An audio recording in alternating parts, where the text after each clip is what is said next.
Hello guys, good evening. तो guys हम अपने पीटी 365 विजन की मैगजीन कवर कर रही थी पॉलिटी की। तो चलिए हम इसको कंटिन्यू करते हैं। That is foreign contribution regulation amendment act 2020। अभी क्या किया है guys, foreign contribution regulation amendment act bill 2020 को पार्लियामेंट के द्वारा पास किया गया है। और इसमें हमने क्या किया है, जो पहला एक्ट था 2010 का, उसके प्रोविजंस को हमने कुछ अमेंड किया। Fine, bye amending the provisions of foreign contribution regulation act 2010 FCR। ठीक है, अब आपको ये पता होना चाहिए foreign contribution regulation amendment act क्या होता है। देखो नाम से समझ में आ रहा है कि फॉरेन अगर कुछ कंट्रीब्यूट करना चाह रहा है, फाइन, मतलब अपनी मर्जी से कुछ ऑर्गेनाइजेशन को अगर वो कुछ डोनेशन देना चाह रहा है, that is called as the foreign contribution amendment act. Fine, तो फॉरेन कंट्रीब्यूशन रेगुलेशन एक्ट था, वो फोर्स में हम इसलिए लाए थे ताकि हम क्या कर सके, फॉरेन फंड्स को फ्लो करा सके। कहाँ पे? वॉलंटियर ऑर्गेनाइजेशन जैसे एनजीओ वगैरह में अगर कोई फॉरेन कंपनी अगर कंट्रीब्यूट करना चाहते हैं तो उसके फ्लो को हम लीगल वे में रेगुलेट करा सके, सो दैट हम क्या कर सके, ऐसा ना हो कि इस जो फंड्स है फॉरेन फंड को हम किसी इंटरनेशनल एक्टिविटीज में यूज ना करें। तो इसलिए इस एक्ट को इसलिए लेके आए थे, सो दैट हम इसको सही तरह से ही यूज कर सके और जिन ऑर्गेनाइजेशन को इसका कॉन्ट्रीब्यूशन चाहिए तो उन्हीं को ही हम पास कर सके without any possible diversion of such fund to the international activity. इस एक्ट के अंदर क्या, जो मिनिस्ट्री ऑफ होम अफेयर्स है वो क्या करती है, फॉरेन जो भी कॉन्ट्रीब्यूट करना चाहता है या इंडिविजुअल या एसोसिएशन या जो कंपनीज हैं वो उन फंड्स को एक्सेप्ट करती है और उनको यूटिलाइज करती है। फाइन, फॉरेन कंट्रीब्यूशन एक तरह का क्या होता है, कोई भी आप डोनेट कर रहे हो या ट्रांसफर कर रहे हो किसी करेंसी का, सिक्योरिटी का या आर्टिकल का बाय फॉरेन। फाइन, ये आपको समझ में आ गया।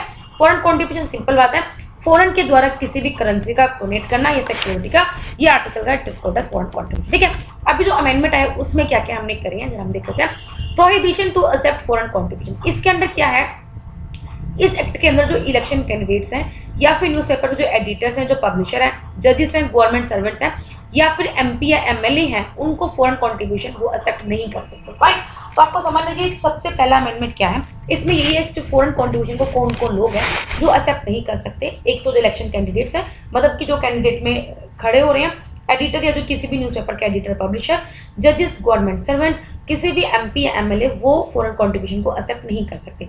इसमें अमेंडमेंट जो पब्लिक सर्वेंट्स को भी ऐड किया गया। कौन कौन से पब्लिक सर्वेंट में, वो पर्सन है जो गवर्नमेंट के अंडर सर्विस करता है, गवर्नमेंट के ऑर्गेनाइजेशन के अंडर सर्विस करता है, वहां से पे लेता है या फिर गवर्नमेंट के थ्रू क्या करता है, उसको पैसे मिलते हैं of the performance of any public duty. ठीक है, मतलब कि जो भी वो सर्विस कर रहा है या जो भी परफॉर्मेंस के बेस पे अगर उसको गवर्नमेंट से पैसा मिल रहा है तो वो सभी लोग पब्लिक सर्वेंट्स में कवर होते हैं। ट्रांसफर ऑफ फॉरेन कंट्रीब्यूशन के अंडर क्या अमेंडमेंट हुआ है, इस एक्ट के अंदर क्या है, जो फॉरेन कंट्रीब्यूशन है वो किसी भी पर्सन को तब तक ट्रांसफर नहीं होगी जब तक उस पर्सन ने अपने आप को रजिस्टर्ड ना करा रखा हो to accept foreign contribution. Like आपका अगर एनजीओ है, अगर आपको फॉरेन कंट्रीब्यूशन एक्सेप्ट करनी है तो आपको सबसे पहले खुद को रजिस्टर कराना होगा। ठीक है, अगर आपने रजिस्टर नहीं करवा रखा है तो आप फॉरेन कंट्रीब्यूशन को एक्सेप्ट नहीं कर सकते। इसके अलावा रजिस्ट्रेशन के लिए आपको क्या चाहिए, आधार कार्ड, पासपोर्ट या फिर जो ओसीआई कार्ड है, ये सब आपको जरूरत है। अमेंडमेंट ने क्या बोला है कि एनी पर्सन जो भी, उसको पहले प्रायर परमिशन लेनी पड़ेगी और रजिस्ट्रेशन करवाते वक्त उसे अपना आधार नंबर देना पड़ेगा। ठीक है, of all its office bearers, director except कुछ, मतलब जो भी उसके ऑफिस में जितने भी लोग हैं, डायरेक्टर्स हैं, उन सबका आपको आधार नंबर देना पड़ेगा। In case of a foreigner, और अगर कोई फॉरनर आपके ऑर्गेनाइजेशन में तो आपको उस फॉरनर की पासपोर्ट की कॉपी प्रोवाइड करनी पड़ेगी। और अगर कोई ओवरसीज सिटीजन ऑफ इंडिया है आपके ऑर्गेनाइजेशन में तो उसका आपको ओसीआई कार्ड देना पड़ेगा फॉर आइडेंटिफिकेशन। बात समझ में आ गई? मतलब कि अगर आपका एनजीओ है, इसके अंदर क्या डिफरेंट मेंबर्स हैं तो उन सभी मेंबर्स का आपको आधार कार्ड देना पड़ेगा। अगर कोई इस एनजीओ में कोई ऐसा मेंबर जो फॉरनर है तो उसका आपको पासपोर्ट की कॉपी देनी पड़ेगी। और अगर कोई मेंबर ओसीआई है तो उसका आपको ओसीआई कार्ड देना पड़ेगा। ठीक है, एफसीआर अकाउंट का मतलब क्या है, अमेंडमेंट जो भी अमेंडमेंट है तो इसमें क्या होगा, फॉरेन कंट्रीब्यूशन आप सिर्फ उसी अकाउंट में रिसीव कर सकते हो जो बैंक में आपका एफसीआर अकाउंट खुला है। मतलब की बात है, अब ये नहीं कि आप किसी भी अकाउंट में अपने पैसे ले सकते, नहीं, आपका एक अकाउंट होगा जो स्पेशली एफसीआर अकाउंट होगा, इसी अकाउंट में आप क्या कर सकते हो, फॉरेन कंट्रीब्यूशन को एक्सेप्ट कर सकते हो। ठीक है, तो अमेंडमेंट में बोला कि जो फॉरेन कंट्रीब्यूशन सिर्फ उसी अकाउंट में रिसीव किया जाएगा जिस बैंक्स को as a FCR account designate किया in such branch of State Bank of India New Delhi. मतलब कि न्यू दिल्ली के स्टेट बैंक ऑफ इंडिया में आपकी ब्रांच, आपका बैंक अकाउंट होना चाहिए जो भी, या फिर उस बैंक में जहाँ पे सेंट्रल गवर्नमेंट ने नोटिफाई किया हो। इसके अलावा किसी भी और अकाउंट में फंड्स को ना रिसीव किया जाएगा ना ही डिपॉजिटेड किया जाएगा। No funds other than the foreign contribution should be received और डिपॉजिटेड इन दिस अकाउंट। इसके अलावा जो पर्सन है वो अपना दूसरा एफसीआर अकाउंट किसी और शेड्यूल बैंक में भी खोल सकता है अपनी चॉइस का, फॉर कीपिंग और यूटिलाइज द रिसीव्ड कंट्रीब्यूशन। ठीक है, ताकि जो रिसीव्ड उसने कंट्रीब्यूशन किया उसको वो यूटिलाइज कर सके। फाइन, अब क्या रिस्ट्रिक्शंस लगाई है इन यूटिलाइजेशन ऑफ फॉरेन कंट्रीब्यूशन। ठीक है, अब आपको फॉरेन से जो फंड मिल गया है उनको यूज करने में क्या रिस्ट्रिक्शंस लगाई हैं वो भी जरा हम देख लेते हैं। इस एक्ट के अंडर अगर कोई पर्सन फॉरेन कॉन्ट्रीब्यूशन को एक्सेप्ट करता है, अगर ये देखा गया कि वो गिल्टी है, मतलब कि अगर वो इस एक्ट का कोई भी प्रोविजन को वायलेट कर रहा है या फिर जो अनयूटिलाइज्ड फॉरेन कॉन्ट्रीब्यूशन को इस तरह से यूटिलाइज कर रहा है only with the prior approval of the central government. मेरी बात आपको समझ में आ गई।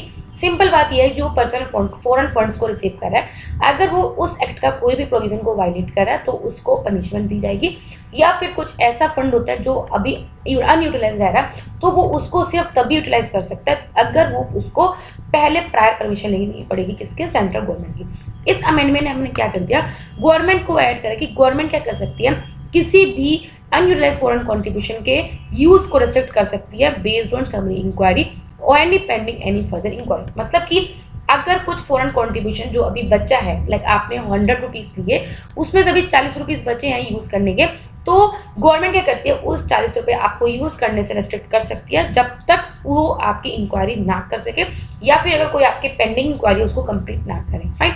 इस एक्ट के अंडर जिस पर्सन को भी सर्टिफिकेट ऑफ रजिस्ट्रेशन दिया जाता है उस बंदे को अपने सर्टिफिकेट को हर 6 महीने में क्या करना पड़ेगा, जैसे ही उसका सर्टिफिकेशन एक्सपायर हो जाएगा उसके विदिन 6 मंथ उसको अपना सर्टिफिकेट को रिन्यू कराना पड़ेगा। ठीक है। अमेंडमेंट में ऐड किया है कि अब गवर्नमेंट क्या करेगी, एक इंक्वायरी कंडक्ट करेगी बिफोर रिन्यूइंग द सर्टिफिकेट। ठीक है। मतलब कि जैसे आपका सर्टिफिकेट रिन्यू हो गया तो आपके एक इंक्वायरी कंडक्ट होगी, सो दैट हम ये देखें कि जो पर्सन है वो सभी कंडीशंस को स्पेसिफाई कर रहा है which is specified in the act. Fine. इसके अलावा क्या किया है, जो फॉरेन कॉन्ट्रीब्यूशन को हम यूज करते थे एडमिनिस्ट्रेटिव पर्पस में, उस फॉरेन कॉन्ट्रीब्यूशन को अब रिड्यूस किया। इस एक्ट के अंदर जो भी पर्सन कॉन्ट्रीब्यूशन फॉरेन कॉन्ट्रीब्यूशन को रिसीव करता है वो सिर्फ कितनी यूज कर सकता है, वो 50% से ज्यादा यूज नहीं कर सकता for meeting administrative purpose. Fine. मतलब एडमिनिस्ट्रेटिव एक्सपेंसेस में वो 50% से ज्यादा मनी को यूज नहीं कर सकता। Under this act a person who receives foreign contribution must use it only for the purpose for which the contribution is received. मतलब कि जिस चीज के लिए आपने लिया है उसी चीज में आपको यूज करो। Further they must not use more than 50% of the contribution for meeting administrative expense. ठीक है। अमेंडमेंट ने क्या किया, अब इस जो लिमिट थी उसको घटा के 20% कर दी। मतलब कि पहले 50% तक एडमिनिस्ट्रेटिव पर्पस में इसको यूज कर सकते थे, लेकिन अब इसको घटा के कितना कर दिया, 20%। अब क्या किया, सस्पेंशन ऑफ रजिस्ट्रेशन। पहले क्या था सेक्ट के अंडर, गवर्नमेंट क्या कर सकती है, किसी भी पर्सन के रजिस्ट्रेशन को सस्पेंड कर सकती है अगर 180 दिन से ज्यादा पीरियड एक्सीड हो गई। ठीक है। अमेंडमेंट ने अब ऐड कर दिया कि दैट सच सस्पेंशन में be extended up to an additional 180 दिन। फाइन। अब एडिशनल 180 दिन के लिए आपका जो रजिस्ट्रेशन है वो सस्पेंड हो सकता है। फाइन। नेक्स्ट न्यूज है रेगुलेशन ऑफ एनजीओ। न्यूज में इसलिए था, अभी क्या मिनिस्ट्री ऑफ होम अफेयर्स उन्होंने क्या किया, सो दैट जो एनजीओस हैं जिनको वो फंड्स मिलते हैं उन फंड्स को किस तरह से यूज करते हैं उनके ऊपर जो अपनी मॉनिटरिंग है वो और ज्यादा टाइट करके स्ट्रिक्ट करके। ठीक है। मतलब जो मिनिस्ट्री ऑफ होम अफेयर्स है वो एनजीओस जो फंड्स उनको एनजीओस को वो जो फंड देते हैं उनकी रेगुलेशन को और ज्यादा स्ट्रिक्ट कर दें। फाइन। एनजीओ और उसके इंपॉर्टेंस क्या है, देखो एनजीओ वर्ल्ड बैंक के द्वारा डिफाइन किया गया है, ये नॉट फॉर प्रॉफिट ऑर्गेनाइजेशन है जो इस तरह की एक्टिविटीज करती हैं सो दैट हम पुअर लोगों के इंटरेस्ट को प्रमोट कर सके, जो लोग सफर कर रहे हैं, एनवायरमेंट को प्रोटेक्ट कर सके, या फिर कुछ बेसिक सोशल सर्विसेज हम प्रोवाइड कर सके, या फिर कम्युनिटी को डेवलप कर सके। तो एनजीओ मेनली हमारे ह्यूमन के लिए काम करते हैं। फाइन। ये ऑर्गेनाइजेशन गवर्नमेंट का पार्ट नहीं होता, लेकिन इनको लीगल स्टेटस मिला हुआ है और ये रजिस्टर्ड होते हैं एज अ ट्रस्ट सोसाइटी या फिर as a private limited non profit company. Constitution अगर कॉन्स्टिट्यूशन में देखें तो एनजीओ किसका पार्ट है, आर्टिकल 19(1) क्लोज 1 सब क्लोज सी के अंदर आपको अलाउ है कि you have a right to form association. Article 43 के अंदर हम कोऑपरेटिव सोसाइटीज को प्रमोट करते हैं रूरल एरियाज में। इसके अलावा जो कॉन्करेंट लिस्ट के अंदर भी चैरिटेबल इंस्टीट्यूशन या फिर चैरिटेबल एंड रिलीजियस इंस्टीट्यूशंस को मेंशन किया गया। अब रेगुलेशन ऑफ एनजीओ को किस तरह से इंडिया में एनजीओ किस तरह से रेगुलेट किया जाता है, क्या प्रोविजंस है, इसके बारे में आपको पता होना चाहिए। एक तो है फॉरेन एक्सचेंज मैनेजमेंट 1999। इसमें क्या जो सर्टेन एनजीओस हैं जो कि इस फेमा एक्ट के अंदर रजिस्टर्ड होते हैं वो क्या कर सकते हैं, फॉरेन फंड्स को क्या कर सकते हैं, डिस्पर्स कर सकते हैं to various associations in India. Fine. मतलब क्या कर सकते हैं, फेमा एक्ट के अंदर क्या है, फॉरेन के फंड्स को जो एनजीओस हैं वो डिस्पर्स कर सकते हैं, उस फंड्स को कंट्रीब्यूट कर सकते हैं, डिस्ट्रीब्यूट कर सकते हैं to various association in India. ठीक है। फेमा को कौन रेगुलेट किया जाता है, काफी इंपॉर्टेंट है, इसको रेगुलेट किया जाता है मिनिस्ट्री ऑफ फाइनेंस के द्वारा, जिसको इंट्रोड्यूस किया था सो दैट हम क्या कर सकते हैं, foreign to consolidate and amend the law relating to foreign exchange, जिसको ऑब्जेक्टिव यही था कि हम क्या कर सके, जो भी एक्सटर्नल ट्रेड या जो पेमेंट होते हैं उनको हम इजिली क्या कर सके, रेगुलेट कर सके, ठीक है।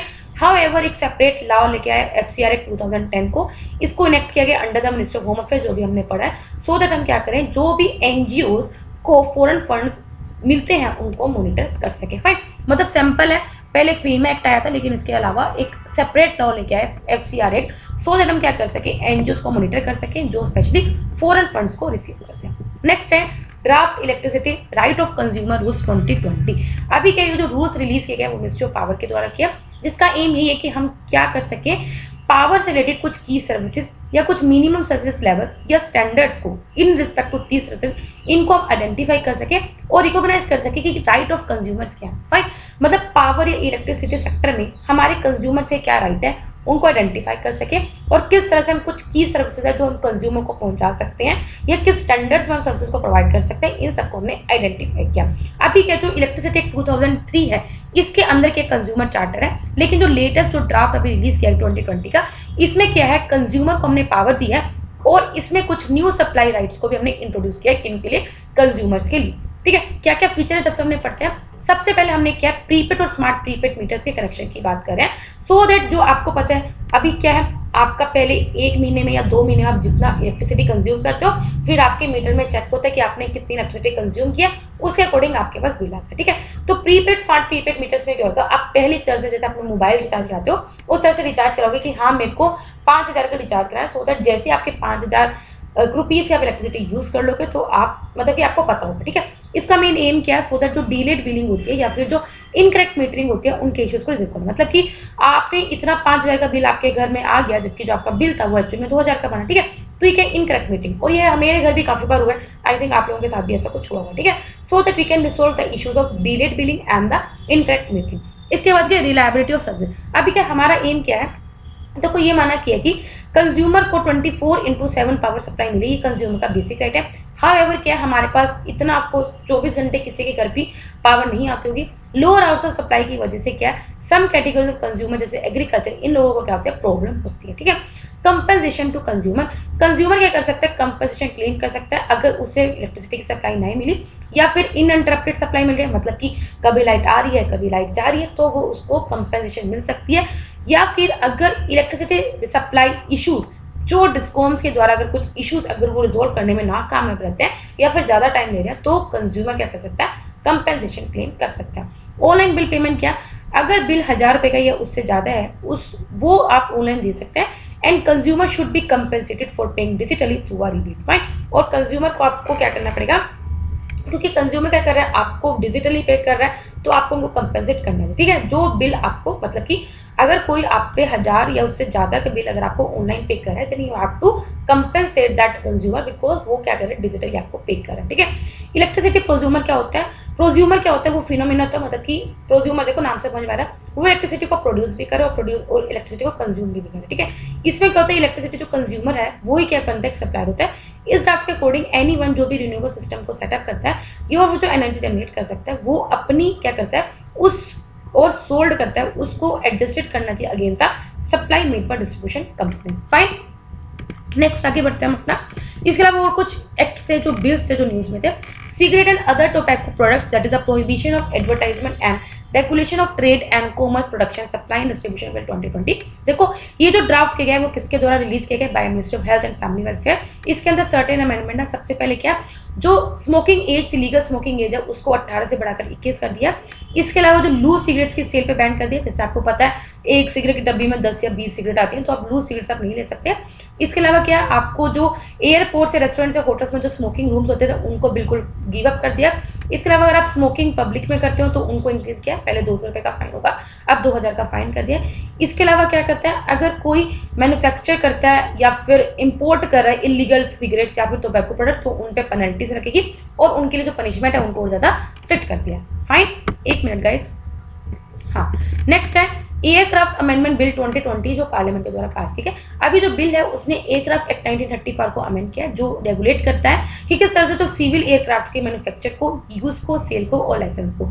इसमें क्या किया, हमने जो पहले जो 3 प्री एक्जिस्टिंग बॉडीज हैं उनको स्टैट्यूटरी स्टेटस प्रोवाइड किया।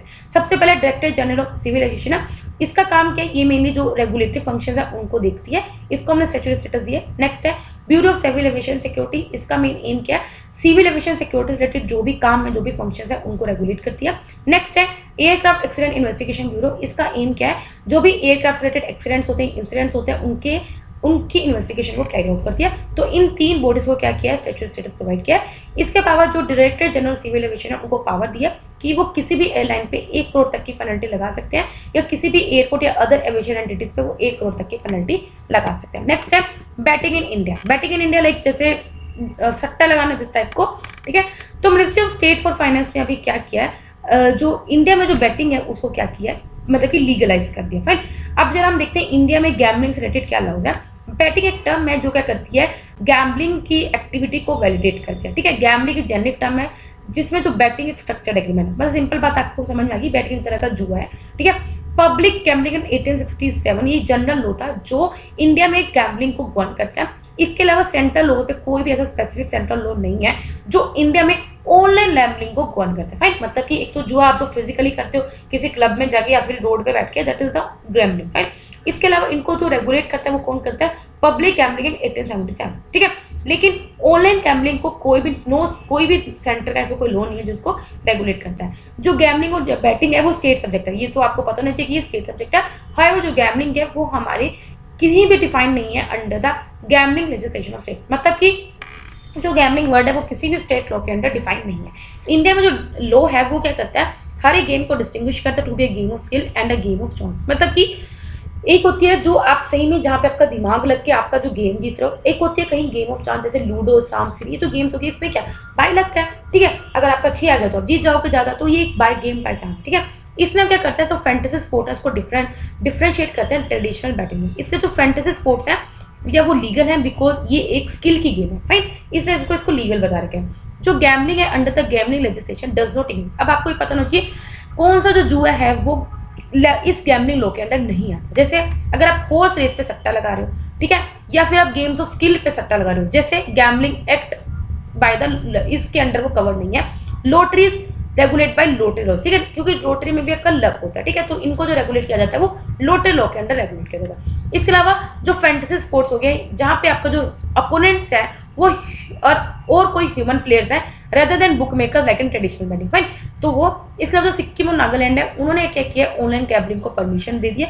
हाउएवर कुछ और स्टेट्स जैसे तेलंगाना जो एक पॉलिसी फॉलो कर रहे हैं zero tolerance towards gambling both online and the offline. इसके अलावा जैसे कंट्रीज है कुछ Australia, United kingdom, south Africa, Sri Lanka, New Zealand, इन्होंने ऑलरेडी स्टेप्स लिए गए किस तरह से हम स्पोर्ट्स में जो बैटिंग होती है उसको रेगुलेट करें, लीगलाइज करें और उनको डायरेक्ट करें। इसके अलावा जो जस्टिस लोधा कमेटी है 2015 में उन्होंने भी बोला था कि हमें क्या करना चाहिए, क्रिकेट में जो बैटिंग होती है उनको लीगलाइज करना चाहिए। मतलब आपको पता है क्रिकेट पे कितना सट्टा लगता है, तो उस बैटिंग को हमें क्या करना चाहिए, लीगलाइज करना चाहिए। और जो मैच फिक्सिंग होती है उसे क्रिमिनल ऑफेंस बनाना चाहिए, जिसको अभी लॉ कमीशन ने 276 रिपोर्ट में भी लिखा है, ठीक है। तो गाइस इस पर्टिकुलर वीडियो में काम करते हैं हम इतना ही रखते हैं। नेक्स्ट वीडियो में हम कवर करेंगे नेक्स्ट चैप्टर से, that is the 7th chapter, that is the important constitutional and statutory executive bodies in the new, ठीक है। तो अगर आपको पता है थर्सडे है ना, हाँ नहीं वेडनेसडे है, ठीक है, तो 2 या 3 दिन में हमारा इस हफ्ते में ही हमारी जो मैगजीन है वो पूरी कवर हो जाएगी। तो आप टेंशन ना लीजिए, जितना आ रहा है उतना करिए। अगर आप एकदम से आप सोच रहे हो कि यार मैं एक ही बार में सारी पीटी 365 कर लेता हूँ, तो नो डाउट आप कर लोगे, लेकिन अगर आप धीरे धीरे थोड़ा थोड़ा टॉपिक करते हो तो आपके दिमाग में ज़्यादा देर के लिए बैठती है, ठीक है। अगर आप एक ही बारी में पूरी वीडियो पढ़ लोगे या पूरी बुक कर लोगे तो उससे क्या होगा ना, वो थोड़ी देर तक मतलब होच पोच ज़्यादा हो जाएगी, ठीक है। तो आप ये मत सोचो कि यार एक ही बार में मैं सारा पढ़ लूँ, ठीक है। आप धीरे धीरे पढ़ो, धीरे धीरे पढ़ोगे तो आप उस चीज़ को ज़्यादा जल्दी रिवाइज कर पाओगे और ज़्यादा देर तक आपके दिमाग में बैठी रहेगी, ठीक है। तो गाइस अगर आपको वीडियो अच्छी लगती है तो लाइक करना, कोई डाउट हो कमेंट करना। तब तक के लिए बाय बाय, टाटा।